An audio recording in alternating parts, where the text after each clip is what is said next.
राधा स्वामी, राधा स्वामी दयाल की दया, राधा स्वामी सहाय।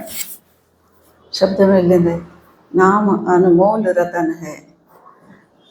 నామము వెలలేనటువంటి రత్నము, వజ్రము, వైఢూర్యం వంటిది. ఎందుకంటున్నాడు దాతాదేవ్ మహారాజ్ ఆ మాట? ఆ నామం ద్వారానే మనము మన జీవన లక్ష్యానికి చేరుకోగలుగుతాం. మనం ఆలోచించుకోవాలి, ఎందుకు వస్తున్నాం, ఎందుకు వచ్చింది ఈ జన్మ, ఎందుకు వచ్చింది. స్వామీజీ మహారాజ్ ఏమంటారు? కోటి జనము జబు భటకా ఖాయా యహతన్ దుర్లభ తుమ్నే పాయా యాకో విర్థా మత్ ఖోవో చేతో చిన్ చిన్ భక్తి కమావో. యహతన్ దుర్లభ తుమ్నే పాయా, ఈ దుర్లభమైనటువంటి శరీరం నీకు దొరికింది. యహతన్ దుర్లభ తుమ్నే పాయా, కోటి జనం, ఒకటి రెండు జరగలేదు మనకు. ఎన్ని లక్షల కోట్ల జన్మల నుంచి పుడుతున్నాము. ఇది నిరంతరం సాగుతున్నది. ఆ దయాల పురుషునికి, కారణ శరీరంలో ఉన్న చిదాకాశ బ్రహ్మాండంలో ఉన్న ఆ సర్వాధార సర్వేశ్వరునికి జీవుల పట్ల, మన పట్ల విపరీతమైన దయ కలిగి సంత సద్గురు రూపంలో అవతరిస్తున్నాడు. సంత మళ్ళీ ఎక్కడంటే అక్కడ కాదు. ఎవరికైతే దాహార్తులు ఉన్నారో, బాగా దాహంగా ఉన్నారో, పరమాత్మ నాకు కావాలి ఎన్ని రోజులు అని విరక్తి చెంది ఉన్నారో, ఎవరు పరమాత్మను చేరుకోవాలన్న లక్ష్యంతో ఉన్నారో, అటువంటి వాళ్ళ సాంగత్యంలో ఉన్న వాళ్లకు బోధ చేసేటందుకు, మేల్కొల్పేటందుకు అక్కడ అవతరిస్తాడు సద్గురు రూపంలో పరమాత్మ. యహతన్ దుర్లభ్ తుమ్నే పాయా కోటి జనము జపు భటకాకాయ యాకో విర్థా మత్కోవో, దీనిని వృధాగా కోల్పోకు, కూడగొట్టుకోకు. ఏదన్నా వెళ్ళలేనటువంటి రత్నమో, వజ్రమో, వైఢూర్యమో దొరికితే మనం ఏం చేస్తాము? దాచుకుంటాం భద్రంగా, దాన్ని ఉపయోగించుకొని ఇంకా మన స్టేటస్ పెంచుకోవడానికి ప్రయత్నం చేస్తాం. అట్లాగే నామం అనేది కూడా వెళ్ళలేనటువంటి అమూల్యమైనటువంటి రత్నము. నీకు ఇచ్చిన సద్గురువుకు కోటి కోటి ధన్యవాదాలు అర్పించాలి. మనకు నామాన్ని ప్రసాదించిన సద్గురువుకు జీవితమంతా రుణపడి ఉండాలి. ఎందుకంటే ఆ నామమే ఆయన దయ వలన మనం ఏం చేస్తుంది? ఇహపరాల నుంచి మనం తప్పించేస్తుంది. ఈ జన్మ మరణ చక్రం నుంచి బయటపడేసేదే నామము. అందుకే నామానికి అంత మహిమ. కలియుగంలో నామందే మహిమ. ధ్యాను ప్రథమ యుగముఖు దూగే ద్వాపరు పరితోషిత ప్రభు పూజే కలి కేవల్ యొక్క నామాధార శృతి పురాణ సంతు మత్సార. మొదటి యుగంలో జ్ఞానం, యజ్ఞయాగాదుల ద్వారా పనులైనవి, అంతకంటే ముందు ధ్యానం ద్వారా పనులైనవి. త్రేతాయుగంలో, రాముని కాలంలో యజ్ఞాల ద్వారా పనులు జరిగినాయి. ద్వాపర యుగంలో, కృష్ణుని కాలంలో విగ్రహారాధన. కలియుగంలో ప్రస్తుతము కేవలము నామం ఆధారంగానే జీవితం సాగుతుంది. మన జీవనము పరమార్థం పొందడానికి ఉపయోగపడుతుంది. ఇది భగవంతుడు మనకిచ్చిన అద్భుతమైనటువంటి ఈ శరీరాన్ని, సురులు, దేవతలు కూడా ఈ శరీరం మానవ శరీరం అయితే బాగుంది చేయాలి. సూర్యుడు లీవులు పెట్టేటందుకు వీల్లేదు, నిరంతరం డ్యూటీ చేయవలసిందే. మనిషికి అట్లా లేదు. మనకి ఇచ్చిన జీవితంలో కొన్నాళ్ళ తర్వాత మనము ఆ సర్వాధార సర్వేశ్వరుణ్ణి చేరుకునే అవకాశం ఉంటుంది. ఈ ఆత్మ పరమాత్మలో విలీనం అయ్యేటందుకు అవకాశము ఈ శరీరం ద్వారానే ఉన్నది. అందుకనే దేవతలు సైతం మానవ శరీరం కోసము తప్పించిపోతుంటారు. అందుకని మహారాజ్ ఏమంటున్నాడు? నామ్ రతన్ అమోల్ ధన్ హై, దీనిని వృధా చేసుకోవద్దని చెప్తున్నాడు. అందులో నామ్ అమోల్ రతన్ హై. ఎందుకు మనకెందుకు ఈ నామం మనకి ఎట్లా దొరుకుతుంది? గురువు మనకిచ్చిన ప్రసాదించిన నామమే. ఆ నామాన్ని నిరంతరం స్మరణ చేస్తేనే మనము ఈ చావు పుట్టుకల నుంచి, జనన మరణాల చక్రం నుంచి బయటపడగలుగుతాం. అది ముఖ్యం. ఎందుకంటే నిన్న మనకు నామదానం ఇచ్చిన గురువు, ఆనాటి వాళ్ళు చాలామంది లేరు.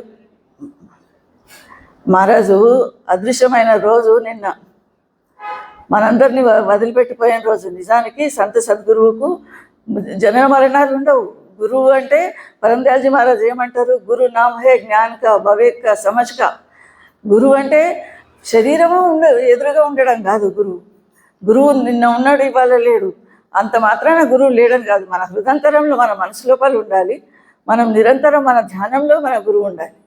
ఆ గురువు ఉపదేశించిన సూత్రాలు ఉండాలి. గురువు సత్సంగంలో మనకేమేమి నేర్పించిందో అవి మనం నిరంతరం పాటిస్తూ ఉంటే తప్పు చేయమన్నా చేయలేని స్థితికి చేరుకుంటాం. మనం అక్కడ ఒక పెద్ద రత్నాల మూట పడేసిపోయింది, ఎవరో బంగారం మీద పెద్దది.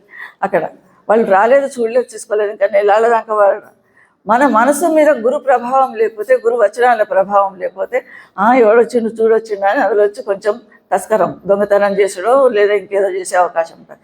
కానీ శిష్యుని మీద గురువు ప్రభావం ఉంటే, ఆ మనసు మీద గురువు చెప్పిన ఆ సత్సంగంలో ప్రవచించిన అమూల్యమైనటువంటి ప్రవచనాల ప్రభావం ఉంటే ఎంతటి ప్రలోభంకైనా కానీ ఆ బంగారం మూట వైపు కన్ను చూపు కూడా పోవద్దు.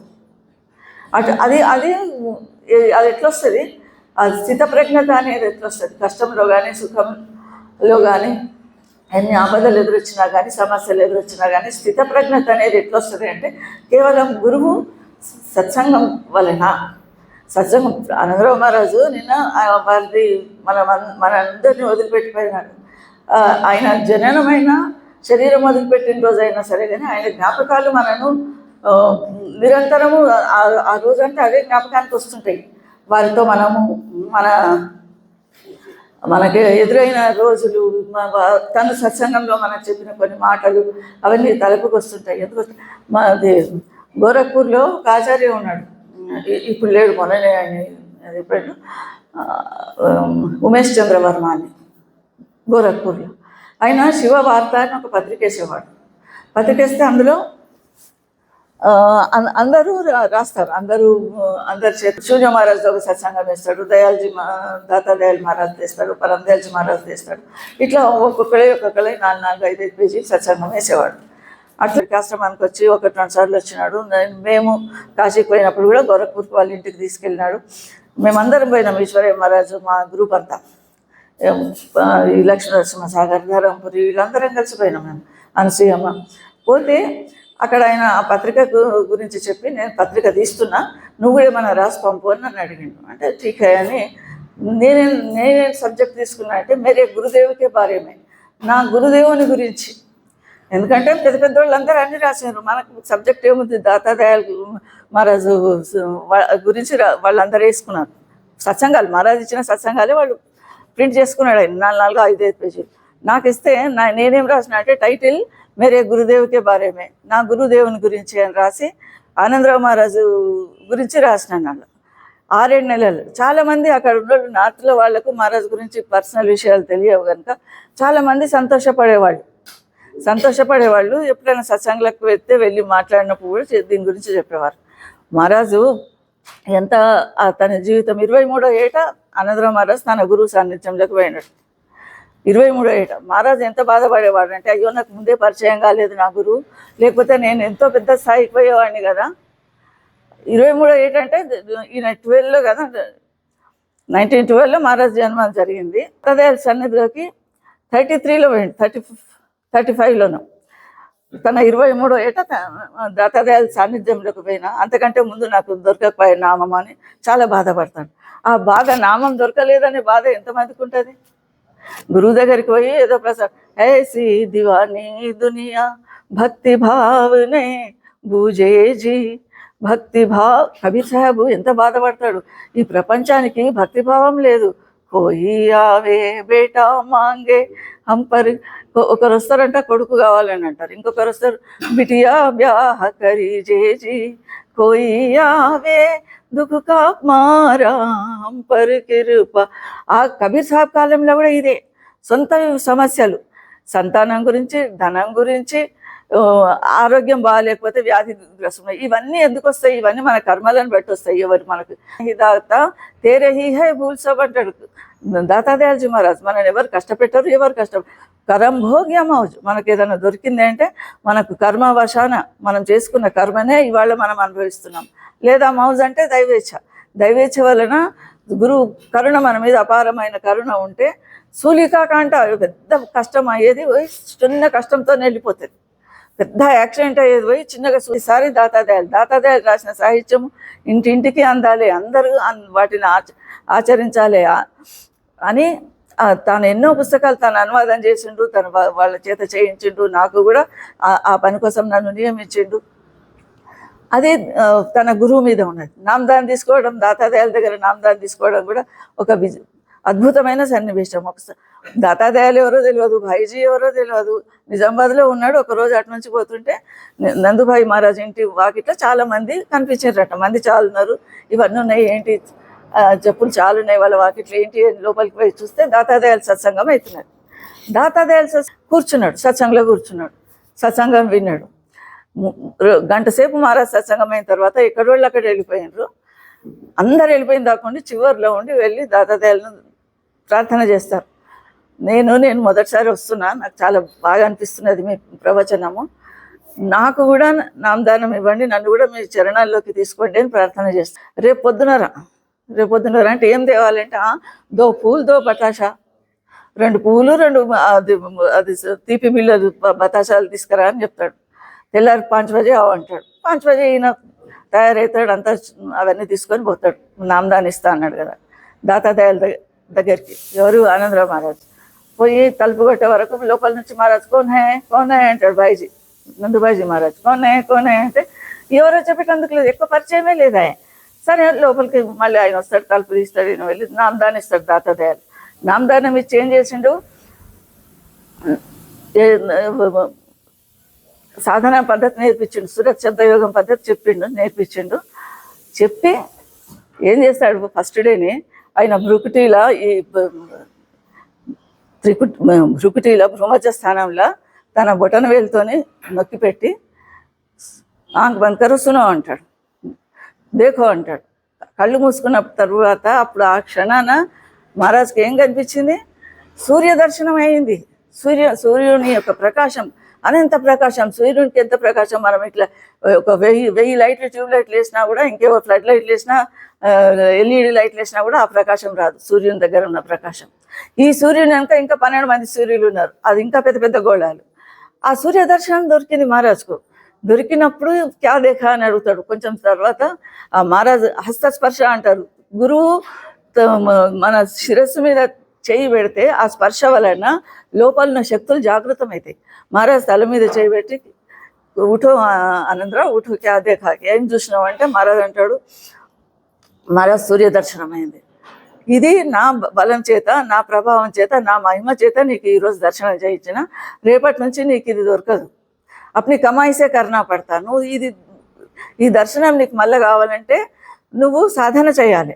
ఆ సాధనకి ఏంటి, నేను నీకు నామాన్ని ఇస్తున్నాను, నామదానం ఇస్తాడు, ఆ నామాన్ని ప్రసాదిస్తాడు. ఈ నామాన్ని నువ్వు నిరంతరం జపించు, నీకు ఇది దొరికిపోతుంది ఒకనాటికి. ఎందుకు చూపించిండు అట్లా, ఫస్ట్ డే ఎందుకు అట్లా చూపించిండంటే, అది ఇప్పుడు మనం స్వీట్ షాప్కో ఎక్కడికో పోతే వాడు ఏం చేస్తాడు, షాప్ వాడు కొంచెం రుచి చూపిస్తాడు, చాలా బాగుంది సార్ తీసుకో, టేస్ట్ చూడండి అని రుచి చూపిస్తాడు, అది మనకు నచ్చితే. అట్లాగే ఈ ప్రకాశం యొక్క ఆనందం ఎట్లుంటుందో తను ప్రాక్టికల్గా ఆ గురువు శిష్యునికి చూపించి, రేపటి నుంచి నువ్వు దీనికోసం సాధన చేయి అంటే, మహారాజు నిజంగానే కదా అదే ఆ సంతోషాన్ని మళ్ళీ పొందాలనే దీనికోసము మళ్ళీ ఆయన సాధన చేస్తాడని ఆయనకు సాధన చేసి చూపించాడు. అట్లాగే ప్రేమానందరాయ మహారాజు కూడా 9th క్లాస్లోనూ ఎప్పుడో ఉన్నాడు. ధామ్లో మహారాజు సేవ చేస్తే నామదానం ఇచ్చినప్పుడు అదే చెప్తాడు. మహారాజు కూడా అక్కడ కూడా ఆయన భ్రుకుటీల వేలుతో నొక్కి పెట్టి క్యాసునా అంటాడు. ఆయన అభ్యాసంలో కూర్చోబెట్టి క్యాసునా అంటే హుజూర్ లోపల శబ్దాలు వినిపించిన శబత్సునా అని అంటాడు. అంటే ఇది కూడా నీకు ఇవాళ నీకు రుచి కోసం చూపించిన, రేపటి నుంచి నువ్వు సాధన చేసి అప్ని కమాయిసే కర్నా పడతా, నువ్వు సాధన చేసి నేర్చుకోవాల్సి వస్తుంది అని మహారాజు చెప్పింది. అంటే దాతాదాయ లోపల ఆ శక్తి ఉన్నది. ఈ విషయం చెప్పంగానే నేనేం అడిగిన మహారాజు, ప్రేమానందరాయ మహారాజు నాకు కూడా అట్లా చేయరాదా, నాకు కూడా ఇట్లా చేసి నాకు కూడా అవి 2 చేయించేయని, అదే ఇన్స్టెంట్ కాఫీ లాగా ఏదో చేసిమంటే మహారాజు అన్నాడు కదా, దేఖో బేటీ తాకత్ ముచ్చమైనా. ఒక గజ ఈతగాడు ఉంటాడు, వాడు ఏం చేస్తాడు, ఈత మీద ఒక చిన్న పిల్లగాడనో ఎవరినో కూర్చోబెట్టుకొని తాడుతో కట్టేసుకొని అవతల తీరానికి ఈదుకుంటూ వెళ్ళిపోతాడు. కానీ మామూలు వాళ్ళకు అది వేరే వాళ్ళకి చేత కాదు. మామూలు ఈత నేర్చుకుంటాడు, తాను దాటిపోతాడు. నేను అటువంటి వాడిని, నేను ఈది దాటిపోతా, కానీ ఇంకొకళ్ళని నా ఈత మీద ఎక్కించుకొని నాకు అవతల తీరానికి చేస్తా, శక్తి నాకు లేదు అని చెప్తాడు. ఆ విధంగా నామదానం ఇచ్చిన పద్ధతి కూడా అప్పుడు దాతాదాయాలు వెంబడి ఒక 6 నెలల నుంచి కొంతమంది తిరుగుతున్నారు నామదానం ఈమెను ఇస్తే దాతాదాయాలు వాళ్ళకి ఇస్తలేడు. ఎందుకు, ఇప్పుడు ఈయనకేమో ఒకటే రోజుకు నిన్న వచ్చిండా, ఈయన ఆనందరావు మహారాజు నిన్న వచ్చిండు, తెల్లారి నామదానం ఇచ్చిండు. అక్కడ ఉన్న వాళ్ళకి ఎంత కోపం వస్తుంది, ఎంత బాధ అవుతుంది. కోపం అనేటందుకు కూడా లేదు, గురువు సాన్నిధ్యంలో ఉన్నారు, కోపం దీపం జాంతానే. కోపం లేదే. కాకపోతే మనసుకు అనిపిస్తుంది ఎంతటోళ్ళకైనా కూడా హృదయం అనేది ఉంటుంది. అరే మేము పోయి డైరెక్ట్గా అడిగినారు మహారాజును, దాదా మేమంతా 6 నెలల నుంచి నీ చుట్టూ తిరుగుతున్నాము, నా ఆమ్దానే మేమని, నువ్వేంటిది ఆయన నిన్నొస్తే ఇవాళ ఇస్తామంటే మై కోను దేనే వాళ్ళ, నేను ఎవరిని ఇచ్చేవాడిని, ఆయన పూర్వజన్మంలో హుజూర్ రాయ్ సాలిగ్రామ్ మహారాజ్ శిష్యుడు ఆయన, నేను ఆయన శిష్యుడు.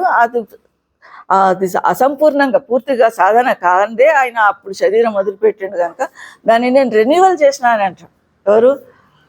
దాతాదయాల్ మహారాజ్. అది సాధన అసంపూర్ణంగా ఉంటే వచ్చే జన్మ అనేది వస్తే ఆ గురువు సాన్నిధ్యం ఏదో ఒకటి మన లోపల తపన పిపాస ఉంటే గురువు ఏదో రూపంలో ఏదో ఎక్కడనో ఒకసారి గురువు మీద. ఇప్పుడు ఫకీర్చంద్ మహారాజు కానీ, నందుభాయ్ మహారాజు కానీ, ప్రేమానందరాయ్ మహారాజు కానీ, ఆనందరావు మహారాజు కానీ, వీళ్ళు ఎవరికెవరు శిష్యులు గారు, అందరు గురుబాయిలు, అందరూ దాతాదయాల శిష్యులు, అందరు దాతాదయాల శిష్యులే, అన్నదమ్ములు లాంటి వారు అనమాట. అయితే భాయిజీ నిజామాబాద్లో ఉన్నప్పుడు తనని ఎంత ఆదుకున్నాడో ఆనందరావు మహారాజ్ చెప్పేవాడు. ఒకసారి మహారాజ్కి అక్కడ నిజామాబాద్ నుంచి ఇక్కడికి ట్రాన్స్ఫర్ అవుతుంది, హైదరాబాద్కి ట్రాన్స్ఫర్ అయినప్పుడు అక్కడ నిజామాబాద్లో ఇల్లు ఉన్నది. ఆ ఇల్లు అమ్మేసేయాలి, అమ్మేస్తే కానీ ఇక్కడ కొనుక్కోవడానికి లేదు. అమ్మాలి అని మహారాజ్ అనుకుంటాడు. అనుకొని అంటే వాళ్ళ అమ్మ ఒప్పుకోదు, వాళ్ళ తల్లి ఒప్పుకోదు. ఎప్పటి నుంచో ఉన్న ఇల్లు రా నాయన, అది ఎందుకు అమ్ముతావు, వద్దు అంటుందని. ఈయనకు అమ్మంది అక్కడ సాగేటట్లేదు, డబ్బులు కావాలి. ఏం చేయాలి, ఆమె వింటలేదు. వెళ్ళి భాయిజీకి చెప్పుకున్నాడు. గురుభాయ్ నందుభాయిజీ మహారాజ్ దగ్గరికి వెళ్ళి, మహారాజ్ ఐసా హోరే, మా అమ్మ ఒప్పుకుంటలేదు అంటే ఆయన ఏం చేసిండు, నందుభాయిజీ మహారాజ్ వీళ్ళ అమ్మ దగ్గరికి వచ్చి దండం పెట్టి, మా ఆనందరావుకు ఘర్ బేచనేకి ఆజ్ఞా దో అని అంటే ఆమె ఆ మహారాజ్ మాటను కాదనలేక ఇల్లు అమ్మడానికి ఒప్పుకున్నది. సరే ఇల్లు బేరం పెట్టిండు, అక్కడ నిజామాబాద్లో బేరం పెట్టిండు. కొంత డబ్బు వచ్చింది, 5,000 రూపాయలు అడ్వాన్స్ ఇచ్చిండట కొనుక్కున్నాను. మరి ఇప్పట్లాగా బ్యాంకులు అవి ఏం లేవు కదా. అందుకని మహారాజ్ భార్య శివమంగళ సింగ్ మహారాజ్ వాళ్ళ అమ్మ ఆమె దగ్గరికి వాళ్ళ ఇంటికి పోయిందంట. భాయిజీకి ఇస్తా, నేను కొన్ని రోజులు అయినాక వస్తాను, నేను హైదరాబాద్ పోతున్నా, వచ్చేదాకా నీ దగ్గర డబ్బులు పెట్టుకొని మా భాయిజీకి ఇచ్చిపోతాను. వాళ్ళ ఇంటికి పోయాను. పోయేసరికి మాతాజీ ఎదురొచ్చి అన్నదట, మహారాజ్ హైదరాబాద్ గయే మహారాజ్ అని చెప్పిందంట. అయితే సరే అమ్మ, నీ దగ్గర నన్ను పెట్టుకొని నేను మహారాజ్కి ఇచ్చిపోదామని అనుకున్నా. ఇగో ఈ 5,000 అడ్వాన్స్, నేను కొత్త ఇల్లు కొనుక్కుంటున్నా, అప్పుడు నాకు డబ్బు అవసరం వచ్చినప్పుడు తీసుకుంటా, నేను ఈ 5,000 ఆప్కే పాస్ రఖో అని చెప్పిండి వెళ్ళిపోయాడు. తర్వాత మళ్ళీ ఆ డబ్బు అవసరమైనప్పుడు భాయిజీ ఇంటికి పోయాడు. పోయేసరికి భాయిజీ మహారాజ్ ఏం చేసినాడు, పిలిచి ఆ రోజుల్లో లోపల ఒకటి వేరేది ఉంటుంది, నిమస్తిని అనేదో ఒకటి బనేన్కు ఒక జేబు ఉండేదంట. దానికి ఆ జేబులో ఈ 5,000 రూపాయలు పెట్టి, దేఖో ఆనందరావు మే ఏ 5,000కు రక్తం ఇస్మే, దీని జాగ్రత్త, ఎవరైనా బస్సులోనో ఎక్కడైనా ఎవడన్నా కొట్టేయగలడని ఒక సూద్దారం తెచ్చిండట సొంతంగా. తెచ్చి తనే స్వయంగా దాన్ని కుట్టేసిండట. కుట్టేసి इसके ऊपर कमीज पहनो, इसके ऊपर कोट पहनो. మహారాజు వాచ్ కొట్టేసుకునేవాడు. అప్పటి వాళ్ళు చాలామంది ఎవరు లేరు. నాకు చాలా అదే బాధ అనిపిస్తుంది. ఆనాటి సత్సంగీలు చాలామంది వెళ్ళిపోయినారు, వాళ్ళ టైం అయిపోయింది, వెళ్ళిపోయినారు అంత. సరే అయితే మహారాజు కోట్ వేసుకున్నాడట, వేసుకొని వెళ్ళిపోయాడు. మహారాజు అంటాడు, నాకు కండ్లలో నీళ్ళు వస్తాయి చెప్పుకుంటుంటే, ఆ విషయం జ్ఞాపకం చేసుకుంటే. ఎందుకంటే అంత ప్రేమ చూపించే వాళ్ళు ఎవరు ఉంటారు? గురుభాయి ఈర్ష్యలు, ద్వేషాలు ఇవన్నీ ఏమీ లేవు ఆ కాలంలో. అది దాతాదయాల శిష్యులు, వీళ్ళ గొప్పతనము, వీళ్ళ సంస్కారము. దానివల్ల ఏముంది? మహారాజ్ అంటాడు, నన్ను అడుగడుగున నా చేయి పట్టుకొని సంభాళించిండు. అడుగడుగున మేరే బామ్ పక్కడికే చెలాయే భాయిజీ అంటాడు. ఇల్లు అమ్మినప్పుడు అదే. మళ్ళీ ఒకసారి మహారాజ్కు సరే ఆ రోజుల్లో కొంచెం డబ్బుకి ఇబ్బందిగా ఉండేది, పరివారం పెద్దది, ఆదాయం తక్కువ. కాబట్టి వాళ్ళ ఆఫీస్లో అందరూ లంచాలు తీసుకునే వాళ్ళంట. సెక్రటేరియట్లో అనుకుంటా మహారాజ్ చేసేది జాబు. అందరు తీసుకుంటారు, ఈయన తీసుకోకపోయేవాడు. తీసుకోలేదు. కానీ అవసరాలు అట్లా తన్నుకొస్తున్నాయి. ఒకసారి నందుభాయిజీ మహారాజ్ని అడుగుతాడు, మహారాజ్ తీసుకోవచ్చా, ఇట్లా అందరు తీసుకుంటారు మా దగ్గర, నేను ఒక్కడనే న్యాయంగా ఉన్నా అంటే మహారాజ్ అంటాడు, అప్పుడేమన్నాడు, ఆ రాత్రి వర్షం వస్తుంది బాగా, వీళ్ళ ఇంట్లోకి నీళ్ళు వస్తాయి, బయట వాన నీళ్ళు బురద నీళ్ళు వచ్చి ఇల్లంతా చిత్తడి అయిపోతుంది, బురద అయిపోతుంది. అది సాఫ్ చేసినందుకు మళ్ళీ 3-4 బకెట్లు ఫ్రెష్ వాటర్ తీసుకొచ్చి కడిగితే కానీ ఆ మురికి పోలేదు. అప్పుడు చెప్తాడు భాయిజీ దగ్గర పిలుచుకొని, దేఖో ఆనందరావు, ఒక మురికి కొంచెం చేరింది, ఒక చిన్న మగ్గో ఎంతనో ఒక మురికి చేరింది, అది శుభ్రం చేసినందుకు నువ్వు 4 బకెట్ల నీళ్లు ఖర్చు పెట్టవలసి వచ్చింది. అట్లాగే ఒక చెడ్డ అలవాటుని లోపలికి వచ్చిందంటే అది శుభ్రం చేసుకొని ఆ కర్మ నుంచి నువ్వు తప్పించుకోవాలంటే ఇంకా ఎంతో సాధన చేయవలసి వస్తుంది. నీ మంచి పనుల పుణ్యం అంతా ఇది కడగటానికే కరగవలసి వస్తుంది అని ఎగ్జాంపుల్ ద్వారా తనకు చెప్తాడు.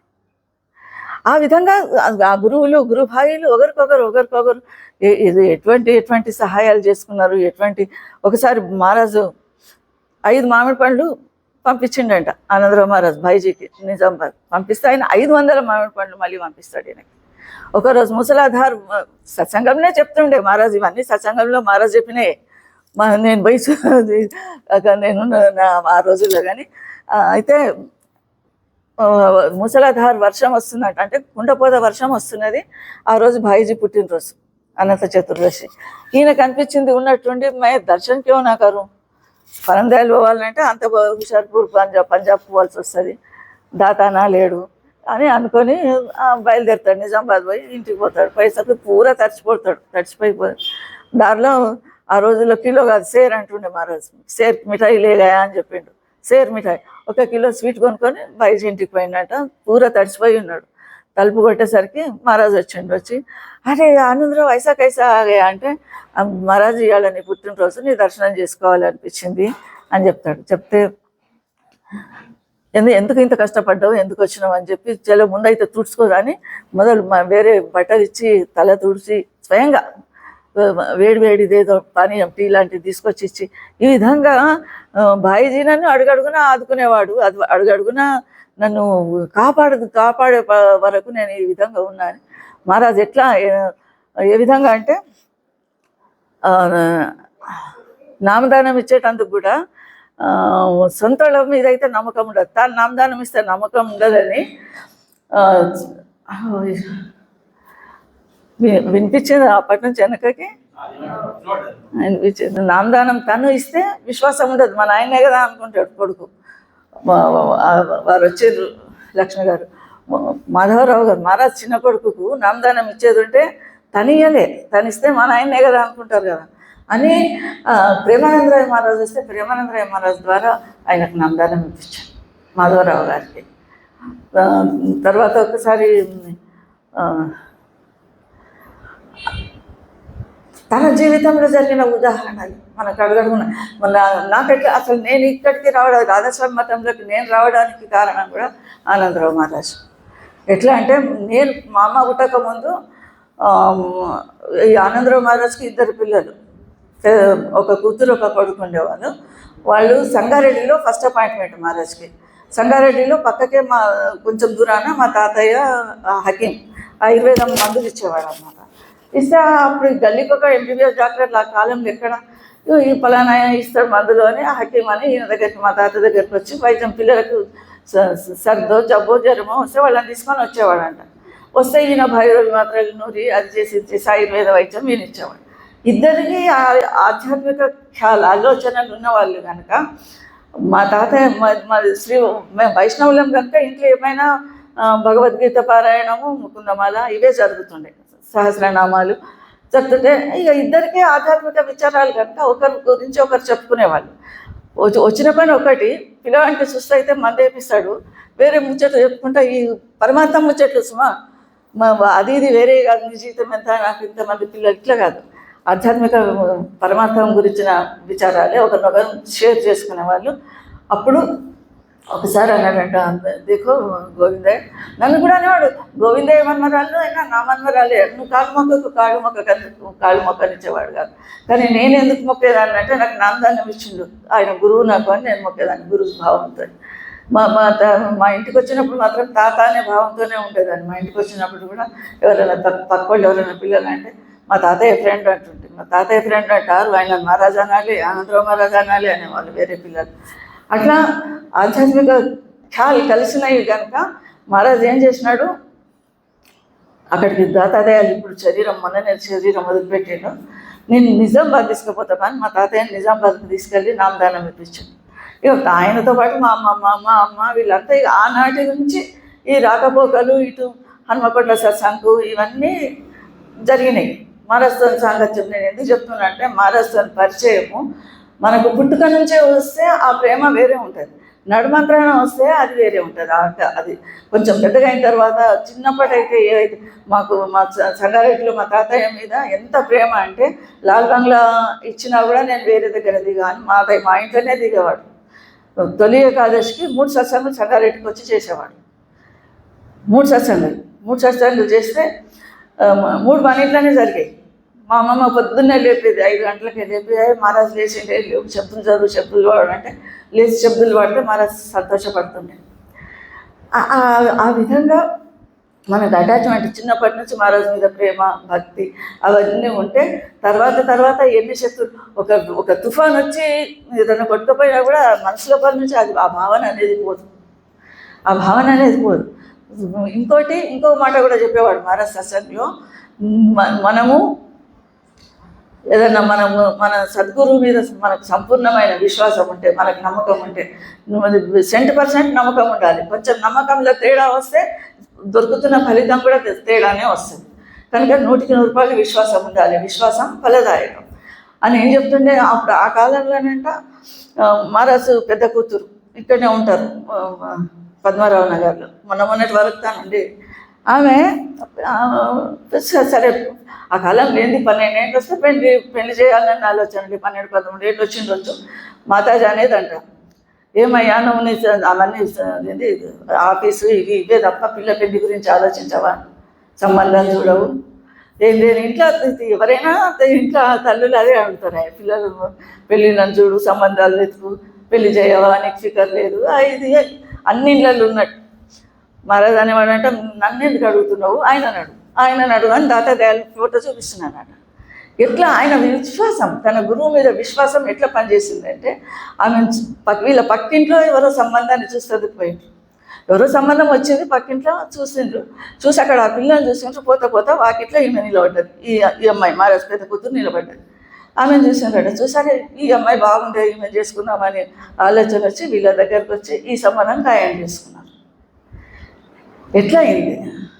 మహారాజు అంటాడు, నా దగ్గర అప్పుడు డబ్బులు చేతిలో లేవు, ఏమి లేవు, చేద్దామని కూడా పెద్దగా అప్పుడు ప్రయత్నం చేసి డబ్బులు జమ చేసుకొని ఇప్పట్లాగా ఎఫ్డీలలో చేసుడు, బ్యాంకులో జమ చేసుడు ఏమీ లేవు. ఇట్లా వచ్చినాయి అట్లా ఖర్చు అయిపోతుంది. అయితే మహారాజు అన్నాడు, అప్పుడు ఆ టైంకి ఏం లేకుండా నా దగ్గర నేను వెళ్ళి సంబంధాలు కాళ్ళకు బల్పాలు కట్టుకొని తిరుగుతారు పెళ్లి సంబంధాల కోసం. అటువంటిది కూర్చున్న దగ్గరికే వాకిట్లకు సంబంధం వచ్చింది. సరే పెళ్లి చేసేసినాం. ఎట్లా చేసినామంటే దాతా దయ.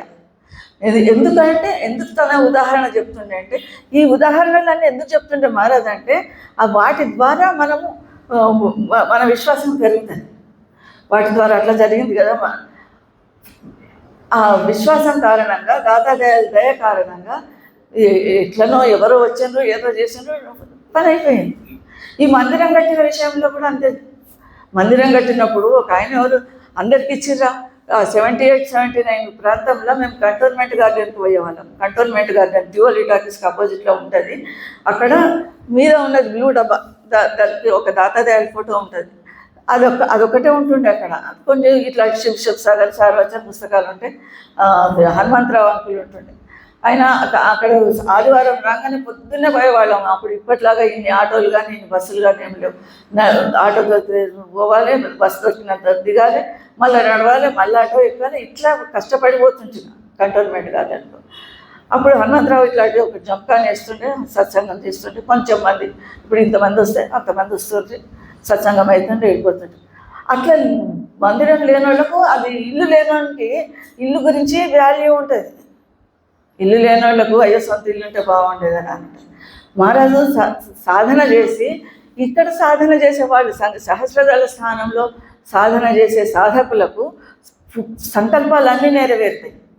అయినా నాకు ఇట్లా వస్తే బాగుండే అనుకుంటే, అయ్యో లేదు అనేది ఒకటి, ఇది కావాలి అనేది ఒక క్షణంలో కోరిక వచ్చినా కూడా అది నెరవేరిపోతాయి. అడిగి మహారాజు ఇక్కడ కాళ్ళు మొక్కి, అక్కడ కాళ్ళు మొక్కి, ఇక్కడ కాళ్ళు మొక్కి కాదు. సంకల్పం ద్వారా తను సాధన చేసిండు. లోపల దాత ఇచ్చిన నామాన్ని నిరంతరం స్మరణ చేసిండు, ఆయన రూపాన్ని ధ్యానం చేసిండు. కనుక ఆయన సంకల్పం సహస్రదళ కమలం స్థానంలో చేసే సాధకునికి నెరవేరుతాయి సంకల్పం. మహారాజు ఏమనుకున్నాడు, అయ్యో ఆ రోజుల్లో ఊర్లలో నుంచి వచ్చేవాళ్ళు, ఎంతోమంది సత్సంగీలు వచ్చేవాళ్ళు. హుజూరాబాద్, జగిత్యాల, కరీంనగర్, ఇటువంటి ప్రాంతాల నుంచి వచ్చి లాడ్జింగ్లలో దిగేవాళ్ళు, చుట్టాల దగ్గరికి పోయేవాళ్ళు. వాళ్ళందరూ మహారాజుని చూడాలనిపించింది, లేదా మహారాజు ఏదో చెప్పి సత్సంగం ఉందని వచ్చిన మహారాజు ఎక్కడున్నామంటే హోటల్లో దిగిందట, చుట్టాల ఇళ్ళల్లో బంధువుల ఇళ్ళల్లో దిగాలంటే ఎవరికైనా కొంచెం ఇబ్బంది. హోటళ్ళల్లో దిగాలంటే అంత డబ్బు, అంతమందికి కుటుంబం నడపాలి, ఇవన్నీ ఖర్చులు పెట్టుకోవాలంటే సాధ్యం కాదు. ఆ విధంగా వచ్చిన మహారాజుకు బాగా అనిపించింది మనసులో, అయ్యో మనకు కూడా ఒక ఆశ్రమంలాగా ఉంటే బాగుంటే, ఒక మందిరంలాగా ఉంటే బాగుండు కదా, నా కోసం ఇంతమంది వస్తున్నారు పాపం, వాళ్ళందరూ ఇక్కడెక్కడో నుంచో వస్తారు, ఇక్కడనో అవస్థలు పడుతున్నారు అంటే. ఆ సంకల్పం వల్ల ఏం జరిగింది, లాల్చంద్ ఆయన స్థలం ఇచ్చిండు. స్థలం, మహారాజు ఇక్కడ స్థలం ఉంది, నేను మనస్ఫూర్తిగా ఇస్తున్నా, నువ్వు ఆశ్రమం కట్టుకుంటే. 81లో ఫకీర్చంద్ మహారాజ్ వచ్చిండు వైశాఖి సత్సంగ్, వైశాఖి కాదు వసంత పంచమి సత్సంగ్ హన్మకొండ అయినాక సికింద్రాబాద్లో అవుతుండే. మహారాజ్ వచ్చి ఇక్కడ శిలాన్యాసం చేసిండు, ఇక్కడ పునాది రాయి చేసిండు మహారాజ్, ఫౌండేషన్ స్టోన్ పరం దయాల్జీ మహారాజ్ వేసి ఆశీర్వాదం ఇచ్చిపోయాడు. ఫలితంగా ఇది ఏర్పడ్డది కూడా ఒక్కరోజు Rome was built not built in a day అన్నట్టు ఒక్క రోజులో 3 అంతస్తులు లేవలేదు. ఫస్ట్ ఏముండేది, మెల్లగా మహారాజు వచ్చి తర్వాత స్థలం తీసుకొని కట్టాలంటే అప్పుడు కూడా మళ్ళీ ఆయన సంకల్పం పనిచేసింది. సిమెంట్ బ్యాగులు వచ్చినాయి, 25,000 కట్టాలి అని వాళ్ళు తీసుకునేవాడు వచ్చినప్పుడు లేవు. ప్రార్థన ఒకటే, మనకు చేతనయ్యేది. మనము దీననాథుడైన దీనులకు మనం బాధతోని ప్రార్థన చేస్తే అది నెరవేరిపోతుంది. ముఖ్యంగా మనది నిస్వార్థమైన సేవ అయితే, ఇందులో ఏమాత్రం మన స్వార్థం అంతా నాకే కావాలి, అవతలడి అయిపోవాలి, ఇవన్నీ పనిచేయవు. సంత మతంలో స్వార్థానికి తావు లేదు. అందుకే పరం దయాల్జీ మహారాజ్ చెప్పేవాడు ఎప్పటికీ, ఠగోసే బచో, ఈ మోసగాళ్ళతో తప్పించుకోండి. బేర్వా కపడే పెన్కి ఒకరోజు ఒక ఆయన భూప్చంద్ అని ఉన్నాడు, కాషాయం బట్టలు వేసుకొని వచ్చాడు, సత్సంగం అవుతున్నది సుబ్బవర్లో పిలిచిండు. భూప్చంద్ ఇద్దరావు అంటే జీ హుజూర్ అని వచ్చాడు. ఈసారి కట్టుకున్నావు కానీ ఇంకోసారి ఇట్లాంటి కాషాయం బట్టలు కట్టుకోకు, ఇట్లాంటివి కట్టుకున్న వాళ్ళు వచ్చి మోసాలు చేస్తుంటారు, పబ్లిక్ మనని కూడా అట్లాంటి వాళ్ళే అనుకుంటారు, కాబట్టి నువ్వు ఇటువంటి బట్టలు వేసుకోవద్దు అని చెప్తాను. అంటే మోసాల గురువులు చాలామంది బయలుదేరారు. వీళ్ళ నుంచి తప్పించుకోండి, మనం మన సొంత ఖర్చులు తగ్గించుకొని ఈ గురువులకు డబ్బులు ఇస్తారు, ఇది తప్పించుకోండి. ఏ గురువు అయితే నీ డబ్బుల కోసము, నువ్వు ఇచ్చే మర్యాద కోసము నిన్ను ఆదరిస్తే అది సహజమైంది కాదు, నిజమైంది కాదు. నువ్వు డబ్బులు ఇచ్చే వరకే నీ మీద ప్రేమ ఉంటుంది. నువ్వు డబ్బులు ఇవ్వడం అని నేను శత్రువులాగా చూస్తాను. అటువంటి సమాజం ఉన్నది ఇప్పుడు. బయట ఎంతమంది ఉన్నారు ఇప్పుడు, 1,00,000 రూపాయలు ఇస్తే కానీ కాళ్ళు గడగనియారట కొంతమంది ఇప్పుడు ప్రస్తుతం ఉన్న గురువులు. అటువంటిది లేదు. వీటన్నిటికీ అతీతమైనది రాధాస్వామి మతం. ఇక్కడ సచాయి, సత్యమే, సత్యసంధమే ఇక్కడ ముఖ్యం. అందుకే కబీర్ సాహెబ్ ఏమంటాడు, సాంచ్ బరాబర్ తప్పు నహీ, జూట్ బరాబర్ పాప్, జాకే హృదయ సాంచ్ హై తాకే హృదయ. ఎవరి హృదయంలో సత్యం ఉన్నదో వాళ్ళ హృదయంలో భగవంతుడు ఉంటాడు. సత్యం లేని చోట భగవంతుడు ఉంటాడు.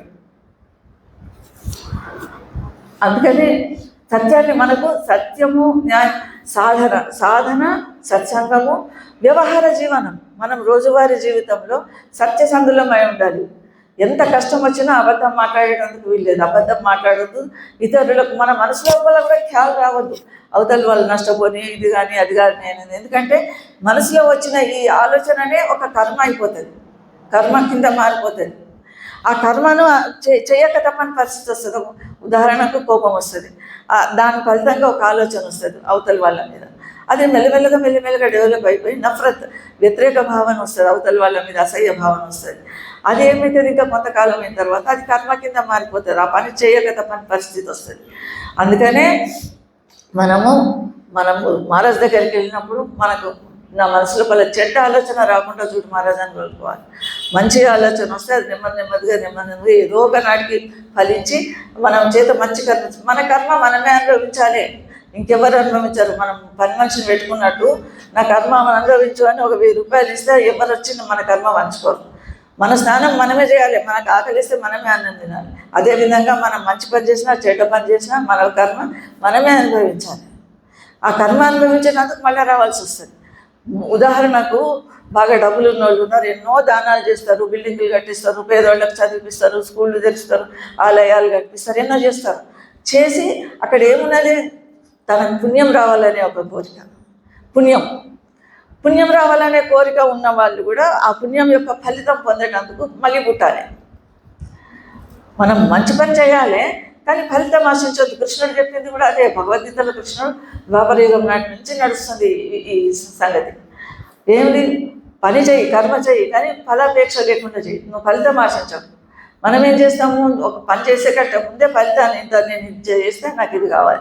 భగవంతుని దగ్గరికి వెళ్ళి గుడిపోయి ఏంటి, నాకు ఈ పని చేసి పెట్టు, నీకు ఎన్నో టెంకాయలు కొడతా, లేకపోతే ఇన్ని 1000 నీకు హుండీలు వేస్తా, ఇన్ని లక్షలను ముడుపు కట్టా, ఇవన్నీ లంచాలు ఇచ్చినట్టు. అట్లా కాకుండా ఏం స్వార్థం లేకుండా నిస్వార్థంగా ప్రార్థన చేస్తే ఆ ప్రార్థనలో మన స్వార్థం ఉండకూడదు. పరుల కోసం ఏదైనా నువ్వు మేల్కోరి ఇతరులకు బాగు, అయ్యో వాళ్ళకి బాగా కావాలి అని అనుకో, అది పరోపకారం కిందికి వస్తుంది. కానీ ఏదైనా ఫలితం మనం అనుభవించినందుకు మళ్ళీ మనం రావాలి. కర్మభోగ ఈ అమాంశ. పరమదేశ మహారాజు ఒకటే సూత్రం చెప్పింది, నీకు ఇవాళ దొరుకుతున్నది అంటే కర్మభోగం. నువ్వు కర్మ చేసిన దానికి ఫలితం అనుభవిస్తున్నావు, మంచో చెడు. చెల్వక కూడా ఎన్నో చేసినావు. కనీసం ఇప్పటి నుంచి గురు సాన్నిధ్యంలోకి వచ్చిన తర్వాత కూడా ఉటు జాగు సవేరా హోగయా అని దాతాదయాలంటాడు. ఉటు జాగు సవేరా హోగయా. అందుకే సద్గురు ఏం చేస్తున్నాడు, ధరా సంత్ అవతార్ జగ్ కో జితాయ దుఃఖీ దీన్ కో అప్నే లగాయా. ఆ ధరా సంత అవతారం ధరించి మహారాజు వస్తాడు. మహారాజు అప్పుడు మహారాజుకి ఇదే చెప్పినా నేను. మహారాజు సిక్క ఒకసారి ఆఫీస్కి వెళ్ళే ముందు, ఆఫీస్కి వెళ్తూ అప్పుడప్పుడు కళాసి కూడా ఇంటికి పోయేదాన్ని.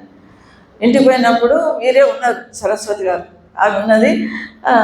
మహారాజు జ్వరం వచ్చిపోయి, మహారాజు ఉన్నాడా అంటే ఉన్నాడమ్మా, జ్వరం వచ్చింది, లోపల రూమ్లో పండుకున్నాడు. ఎత్తుగా ఒక రూమ్ ఉండేది లోపల, అందులో ఉన్నాడు, పండుకున్నాడు అన్నది. అంటే పోయి అవునమ్మా, అయ్యో జ్వరం వచ్చిందా మహారాజు, ఎప్పుడు ఎట్లా అని అంటే, ఇక శరీరం కదమ్మా వస్తుంది, ఏం చేస్తాము, వచ్చింది.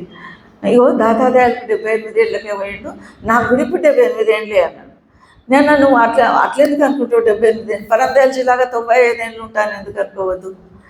ధరాసంత అవతార చెప్పుకోవచ్చుతాయా దుఃఖీ దీనికోంగా అప్నేలాగా. నువ్వు సంత అవతారం ధరించి వచ్చినావు, మమ్మల్ని ఉద్ధరించడానికి వచ్చినావు, నువ్వు ఉండాలి కదా మహారాజు అంటే, మనం అనుకుంటే మన చేతిలో ఏమున్నదమ్మా అని నవ్వేసాడు. అంటే ఈ గురువు ఎందుకు వస్తున్నాడు, మనలను మేలుకొల్పేందుకు వస్తున్నాడు. మనల్ని ఒకసారి మన విశ్వాసం నిండుగా కూర్చుండిపోతే గురువు మీద, మనను వేరేది ఏ ప్రభావం మన మనసు మీద పనిచేయదు. మనం సంపూర్ణంగా గురువుకే శరణాగతులమై ఉంటాం. గురువు ఏ మార్గం చూపించుంటో ఆ మార్గంలో నడిచేటందుకు ప్రయత్నం చేస్తాం. ఏ నామాన్ని ప్రసాదించుంటో ఆ నామాన్ని నిరంతరం. దాతాదయాలు ఇంకో మాట ఉన్నట్టు, జపో సదా మనసే రాధ స్వామి, कहूँ सदा मुख से राधा स्वामी, दिला दिला नाम धन दुलारे, दयाल दाता कृपाल स्वामी, हमें भी दे तार लाखों तारे, दयाल दाता कृपाल स्वामी, लगा दे भवजल से अब किनारे, दयाल दाता कृपाल स्वामी. జపు సదా మనసు రాదు స్వామి. నిరంతరం మనసుతో ఆ నామాన్ని స్మరిస్తున్నా. ఎవరో మనం మెచ్చుకోవాలని, వాళ్ళకి నిలబడాలని, మనకేదో కిరీటాలు పెట్టాలని కాదు. మన ఉన్నతి కోసం మనం నామం జపిస్తున్నాం. మన గురువు రుణం తీర్చుకునేటందుకు ప్రయత్నించాలి. గురువు మనకి ఏదైనా ఒక పని చెప్పినందుకు అది మనస్ఫూర్తిగా చేయాలి. ఆటంకాలు ఎన్నైనా రావచ్చు. నాకు ఈ రాసే పని మహారాజు ఇచ్చింది, ఆనందరావు మహారాజు రాసే పని చిన్న అనువాదం చేయి, దాతాదయ నాకు జ్యోతిరాని రూపంలో దొరికిందయ్యా అని అనేవాడు. వీళ్ళు మాణిక్రావు వాళ్ళ తండ్రి సత్తయ్య సేటుతో అనేవాడు. సత్సంగంలో కూడా చెప్పిండు. అట్లా శివమంగళ సింహరాజు చెప్పే పని ఆనందరావు మహారాజు కూడా అన్నాడు, ఎప్పటికి ఉన్న జాగాలనే ఉంటామా, ఢిల్లీలో ఆడవాళ్ళే సత్సంగం చేస్తాం, నువ్వు కూడా ఇంకా కొంచెం సాధన చేయి, నేను ఆడవాళ్ళకి నీతో నేను అందాలను అనిపిస్తాను అనేవాడు. ఒక వారం నేను ఆదివారం ఇక్కడికి రాకపోతే ఏమమ్మా రాలేదు, పెయి బాగలేదా, జ్వరం వచ్చిందా, నాకు జ్వరం వచ్చింది మహారాజా అని ఒక కార్యక్రమం పైన. అంటే ఆ రోజుల్లో ఫోన్లు ఇవి లేవు, సెల్ ఫోన్లు అసలే లేవు, మామూలు ఫోన్లు కూడా లేవు కనుక ఒక కార్డు ముక్క రాయొద్దా, నాకు ఒక కార్డు రాయొద్దా, పోయిన వాళ్ళని ఎందుకు రాలేదని అడిగేవాడు. అది గురువు ప్రేమ, నిస్వార్థము, మనస్ఫూర్తిగా ప్రేమిస్తాడు. ఎప్పుడు అంత ప్రేమ వస్తుంది? ఇటువైపు కూడా మన హృదయం అంత పవిత్రంగా ఉండాలి. మనము మన మనసు నిండా కోరికలు, స్వార్థాలు, అహంకారం ఇవన్నీ ఉన్నాయి, ద్వేషాలు, ఈర్షలు, అసూయలు ఇవన్నీ పెట్టుకుంటే గురువు ఎక్స్రే వంటి వాడు. మనం గురువు ఎదురుగా పోతే ఆయన అది పర్టికులర్ గురువు, అందరికీ గురువులు కాదు, గురువులు అని చెప్పుకునే అందరికి కాదు, కొంతమందికి అప్పుడే తెలిసిపోతుంది. మన హృదయమే సాక్ష్యం, ఎక్స్రే కంటూ వాళ్ళకి అర్థమైపోతుంది మనం లోపల స్వార్థంతో అంటున్నామా, నిస్వార్థంతో పనిచేస్తున్నాం. మహారాజు ఏదన్నా పని చెప్తే మేము ఎట్లా చేసేవాళ్ళం అప్పుడు అంటే, ఒక సైనికునిలాగా పనిచేసేవాళ్ళం. ఒక రాజు ఆజ్ఞిస్తుంది, అక్కడ ఉన్న సైనికులు ఏం చేస్తారు, ఒక్క క్షణం ఆపగకుండా ప్రాణమైనా సరే ఇచ్చేసేటందుకు తయారైపోయి తమ సేవ చేసేవాళ్ళు. ఏ పని చెప్తే ఆ సేవ చేసేవాడు రాజు దగ్గర. నేనైతే అట్లానే అనుకునేదాన్ని, మహారాజు ఏదన్నా పని చెప్తే మనం కూడా అట్లాంటి పని మహారాజు చేతిలో మనం చేయాలి, ఇట్లా చెప్తే అట్లా చేయాలి. ఆ భావన ఎప్పుడు వస్తుంది? ఆ గురువుకి అంతటి ఆ జనరేషన్ అట్లా ఆ కాలం వల్ల మహారాజ్ దాతాదయాల నుంచి మహారాజ్కి అందింది. దాతాదయాల శిష్యులు అందరూ అంతే, అందరూ అట్లనే నిస్వార్థంగా ప్రేమ చేసేవాళ్ళు, నిస్వార్థంగా మనం దయతో చూపి మనకు మార్గదర్శనం చేసేవాళ్ళు. అటువంటి సద్గురువు మనకు దొరికినాడు. అటువంటి సద్గురువును స్మరించుకునే అవకాశము, ఈ నీడలో కూర్చొని స్మరించుకునే అవకాశం, ఇది చేయకపోతే మళ్ళీ మనం పబ్లిక్ గార్డెన్కి పోవాలి, ట్యూవల్ గార్డెన్కి పోయి అక్కడ కంటోన్మెంట్ గార్డెన్కి పోయి సత్సంగం చేసుకునే రోజులు రానియకూడదు. మనకు ఈ నీడ ఉన్నది, ఇక్కడ మా సద్గురువును స్మరించుకునే సదవకాశం దొరికింది. అందుకోసం అందరికీ రాధాస్వామి మహారాజుకు ధన్యవాదాలు. మంగళం గురు శబ్ద రూప అనామ నామ ప్రకాశనం, మంగళము శబ్దార్థ శబ్ద ధార శబ్ద నివాసనం, गुप्त अपने आप में जब अलख अगम अनाम ज्ञान कार और सद्धाम, साज संत समाज मंगल साज जीवो धार को, आपने धारण किया है परम संत अवतार को, आप हैं आधार सबके, आपके आधार सब, वार पार से रहित आप है और वारा पार सब, संग दे कर सद संगत में जीवा दीन को, सिंधु संगति से मिलाया जीव रूपी मीन को, सैन वैन का आसरा सत्संग द्वारा दान दे, शब्द योग सिखाए अनहद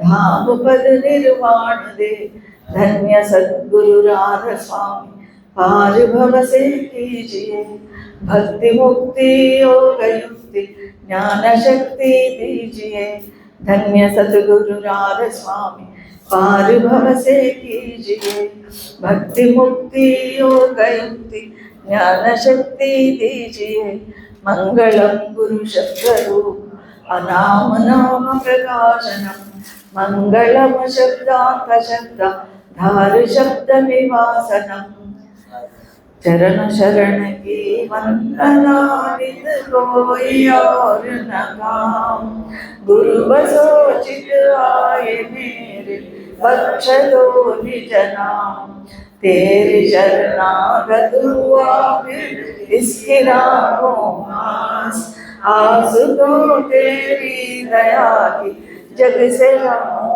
उदास, रूप ध्याऊं नाम गाऊं शब्द रागा मन, आठो याम तेराई सुमिरन भाग्य मेरा धन, शीश पर निज कर कमल धर लिया चरण लगाए, पद नवामी कर गया गुरु शरण तेरी आए, मुक्ति नहीं चाह मन में भक्ति प्यारी राधा स्वामी की दया से भाग्य पूर्ण जा, राधा स्वामी की दया से भाग्य पूर्ण जा, चरण शरण की वंदना कोई और न नाम, गुरु बसोचित आए